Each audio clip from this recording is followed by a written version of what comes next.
자, 이번 시간 나눌 쟁점도 실무에서 정말 자주 질문 주시는 부분이고, 그 다음에 많은 그 실무자들이 이해를 못 하시는 부분이기도 해요. 이해하기 좀 어려워서 이걸 처음에 하시는 분들은 이게 무슨 말이지? 이렇게 혼동하시거나 오해하시는 경우가 있기 때문에 이번 시간을 통해서 좀 정리해보고자 이번 동영상을 찍게 되었습니다. 자, 쟁점은 보시는 것처럼 집합건물법 제37조 제2항 공유자의 의결권 행사 지정. 자, 이런 규정이 강행 규정인가? 즉, 공유자의 의결권 행사 지정이라고 되어 있는데, 공유자 중 의결권 행사를 지정하지 않고 단지 공유자 중 한 명이 의결권 행사를 하는 것, 이것은 무효가 되는 것인가? 왜냐? 지정하도록 했는데 지정 안 했으니까. 이런 것이 무효인가? 이게 바로 강행 규정이에요. 강행 규정은 법대로 해야 되는 것이지 법대로 안 할 경우에 무효가 되는 것을 강행 규정이라는 것입니다. 법대로 안 했다 하더라도 그래도 괜찮아. 이걸 임의 규정이라 하는 것이거든요. 그런데 법에 정해놓은 것들을 하지 않았을 경우, 위반했을 경우에 이런 경우가 무효가 되는 것, 이것을 강행 규정이라고 하는 것입니다.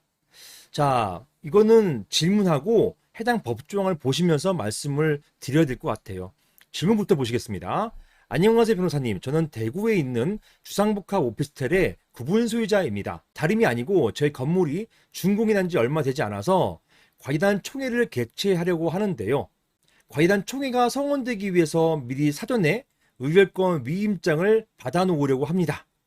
그런데 한 개 호실이 공유되어 있는 경우에 공유자 중 한 명으로부터 위임을 받으면 되는 것인가요? 아니면 공유자 전부에게서 위임을 받아야 되는 것인가요? 만약 공유 지분이 과반수가 안 되는 공유자로부터 위임을 받는 경우, 그러한 경우에도 그 공유자가 해당 공유 호실의 의결권 행사를 할 수 있는 것인가요? 자, 이런 질문이 자주 나오는 질문에 해당되는 것입니다. 자, 이게 왜 문제가 되냐 하면 다음 법조항을 보시면 이 질문이 조금 더 명확해져요. 즉, 방금 주상복합 오피스텔이 문제된 거잖아요. 주상복합 오피스텔이니까 집합건물입니다. 따라서 집합건물법, 즉 집합건물의 소유 및 관리하는 법률에 따라서 적용을 받게 되는 것이고요. 제37조의 의결권 보면은 지금 쟁점이 이거였잖아요. 37조 2항, 그러니까 이제 37조 보시는 거예요. 37조 의결권 보니까 먼저 1항부터 보시겠습니다. 1항, 각 구분 소유자의 의결권은 규약에 특별한 규정이 없으면 제12조, 이게 전유 부분 따른다는 얘기예요. 구분 소유자 수는 사람 머릿수를 말하는 것이고, 의결권은 특별한 규정, 규약에 특별한 규정이 없으면 전유 부분 가지고 따진다는 것이에요. 즉, 전유 부분 규정된 지분 비율에 따라서 의결권을 산정한다. 이런 내용이 되겠습니다. 2항 보실게요. 그런데요, 전유 부분, 이게 이제 하나의 호실들이에요. 101호, 102호. 이런 전유 부분을 여럿이 공유하는 경우, 공유 많잖아요. 이게 부부 관계일 수도 있고, 부모와 자식 관계일 수도 있고, 또는 회사와 아니면 임원 관계일 수도 있고, 회사와 직원 관계일 수도 있고, 아무튼 공유 관계는 다양합니다. 이런 공유하는 경우에는 공유자는 관련 집회에서 의결권을 행사할 한 명을 정하도록 규정해놓고 있습니다. 만약에 안 정했을 경우에요. 안정하면은 무효다. 이런 게 강행 규정이고요. 안정해도 된다.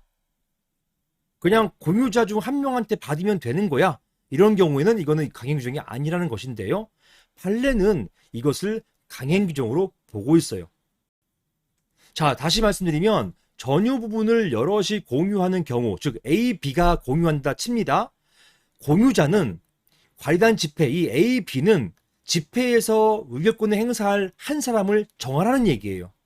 A, B가 공유할 때 A가 의결권을 행사할 것인지 B가 행사할 것인지 서로 정하라는 것입니다.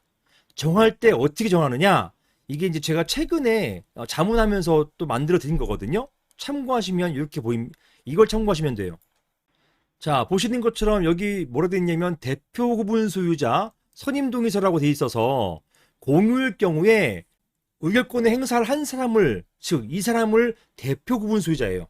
이 사람을 정하기 위한 이러한 선임 동의서, 이걸 지정서라 합니다. 이런 것들을 보통 만들어 받아요.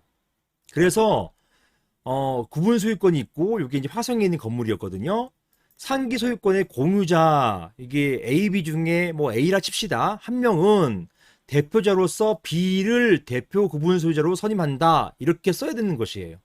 그래서 대표자 누구고 위임자, 요게 이제 대표자 이게 B고 위임자 이게 A라는 것입니다. 이렇게 쓰는 거예요. 요 두 개를 쓰는 이유는 만약에 호실, 전유분 호실이 3명의 공유일 경우 A, B, C일 경우에 만약에 의결권 행사자를 C로 정한다라고 하면 대표자는 C가 되는 것이고 위임자는 A, B 이렇게 쓰라는 것입니다.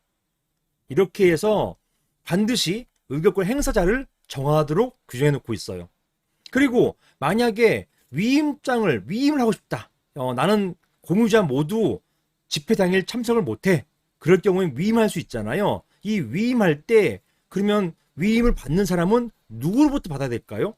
아까 여기가 C였잖아요. C, B, A, B라 한다면 대표 구분 소유자로 지정되는 사람, 대표자로부터 위임을, 즉 C로부터 위임을 받아야만 그것이 유효한 것이지, 만약에 A나 B로부터, 대표가 아닌 A나 B로부터 위임을 받았다 하더라도 그것은 적법하지 않은 위임장이 되는 것입니다. 그 이유는 뭐다? 이게 강행 규정이기 때문에 그런 것이에요.